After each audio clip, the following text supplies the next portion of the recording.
Welcome to the Deep Dive. Today, we're taking a journey into Mumbai. It's a city with, well, a lot of names, isn't it? It really is. Formerly Bombay, capital of Maharashtra, India's largest city, busiest too, economic capital, heart of Bollywood. They even call it the City of Dreams. That's right. Lovingly, yeah. So our mission here is to get past those labels. We want to really understand what makes this amazing, complex place tick. We've got your curated sources ready, and we're going to pull out the key insights, its history, its power today, and, yeah, its contradictions, too. Indeed.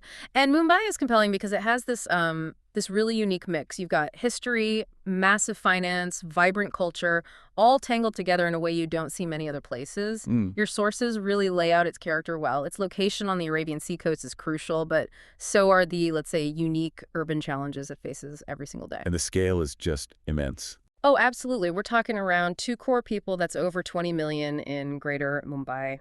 And you hear Marathi, the state language, but also Hindi, English, all mixing together constantly.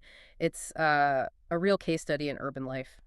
Okay, so let's jump into that, because the very beginning of Mumbai is, well, kind of surprising historically. It's built on 7 islands. Yeah, it's 7. That seems unlikely for a megacity. How did that even work? Well, what's fascinating is exactly how that fragmentation led to this unified powerhouse we see today. Initially, these islands were Portuguese. Okay. Then, kind of remarkably, the British got them as part of a dowry back in 1668. A dowry. Wow. Yeah. And from that point, instead of staying separate, it slowly shifted from just a trading post into this major commercial industrial center, especially, during the Industrial Revolution. Right. That's when the pace really picked up. They undertook massive land reclamation projects, connecting those islands, building causeways, filling in the marshland, essentially creating the single landmass we know. So that process itself, connecting the islands, must have been a huge undertaking. Huge. And it really speaks to the city's sort of foundational resilience, building unity out of division right from the start. That's a great point. And that resilience, it seems like a theme. So let's talk about modern Mumbai. What makes it tick now? Starting with the economy. It's fair to say it's India's financial heart, no question. Oh, absolutely undisputed. It's the economic engine room. And what does that actually mean day to day? What are the consequences of having that much financial power concentrated in one place?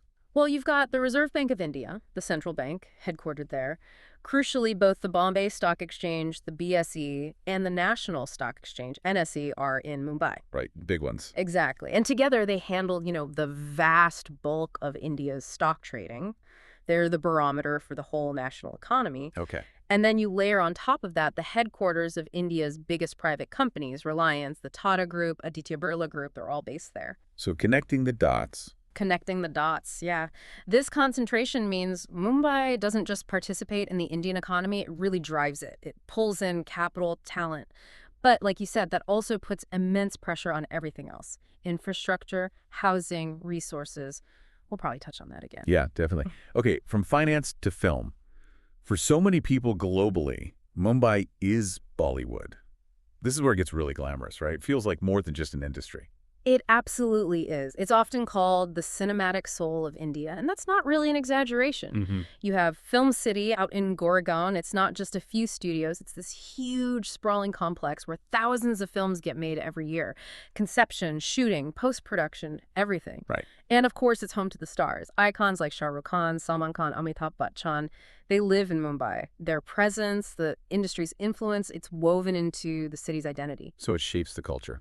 Deeply. It shapes aspirations, the city's image to the world. It's a huge part of why Mumbai is called the City of Dreams. Fortunes made, stars born. Makes sense. But Mumbai's appeal isn't just the movies. What about for visitors or even residents? What are some of those iconic landmarks that really capture the city's spirit?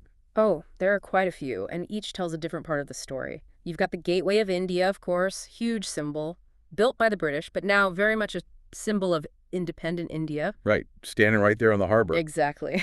Then there's Marine Drive, that beautiful curve along the coast. They call it the Queen's Necklace at night when the lights come on. Yeah, I've seen pictures. Stunning. It is. And you have the Chhatrapati Shivaji Maharaj Terminus, or CST, still a massively busy train station, but also a UNESCO World Heritage Site. Incredible architecture.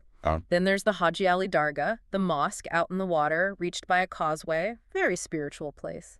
And the beaches, Juhu and Chowpatty, always full of life. Lots to see. And don't forget the Elephanta Caves. A short ferry ride away, these ancient rock-cut temples offer a complete contrast, a glimpse into much older history. From ancient caves to modern tastes. Well, let's talk food. Mumbai is famous for its street food, right? Mm. I'm already thinking vada pav. Oh yeah, you have to. Vada pav is iconic. That spicy potato fritter and a soft bun, it's everywhere. Sounds amazing. It is. And then there's Bombay Bell, that tangy, crunchy mix. Pav bhaji, the mashed vegetables with buttery bread. Misal pav, spicy sprouts curry. The street food is incredible. So it's a real foodie city. Definitely. But what's really interesting is it's not just local Maharashtrian food. Because Mumbai is such a melting pot, you find amazing food from literally every state in India. It reflects the city's diversity on a plate. A true melting pot. And moving all those people around, feeding them, getting them to work. The transport system must be something else.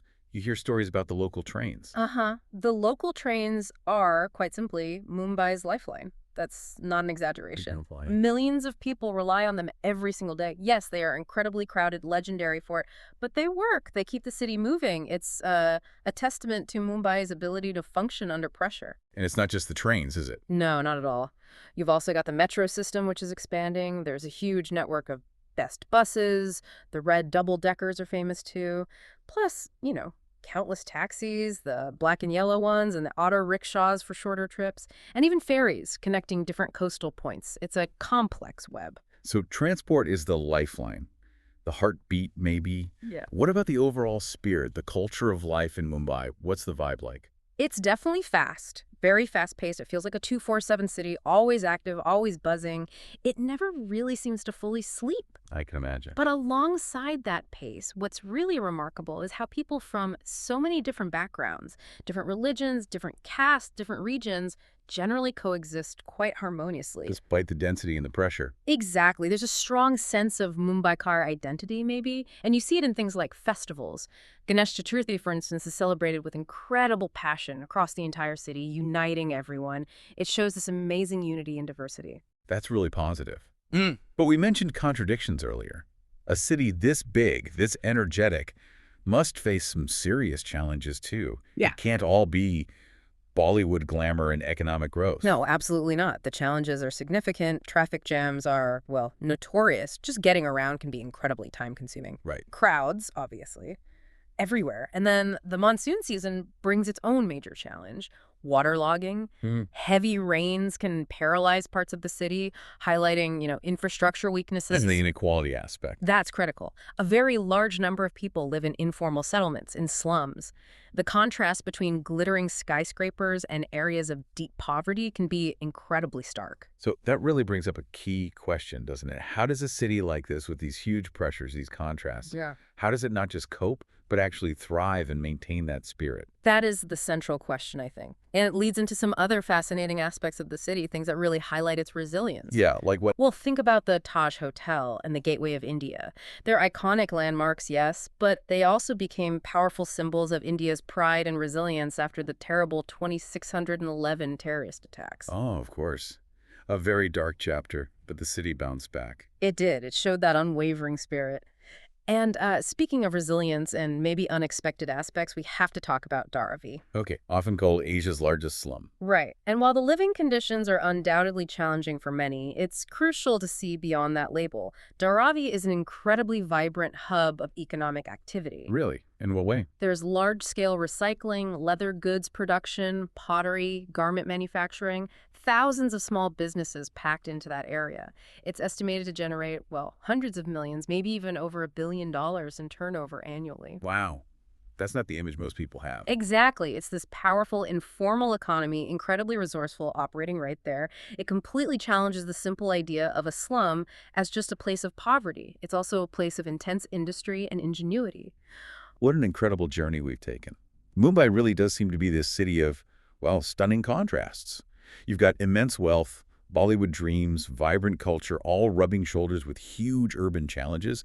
Yet, there's this undeniable, unwavering spirit. It keeps going, keeps adapting. It manages not just to function, but somehow to flourish. So what does it all mean? I think Mumbai stands as this living example of human resilience, of ingenuity. It's constantly changing, constantly evolving. Maybe it's even redefining what a successful, complex megacity can look like. And perhaps that leaves us with a thought. Given Mumbai's incredible ability to thrive, despite facing such immense challenges, especially when you consider the economic powerhouse that is Dharavi, operating outside formal structures, what can other big cities around the world learn from Mumbai's unique model? What can they learn about resourcefulness, community, and maybe embracing those informal economies? Something to think about.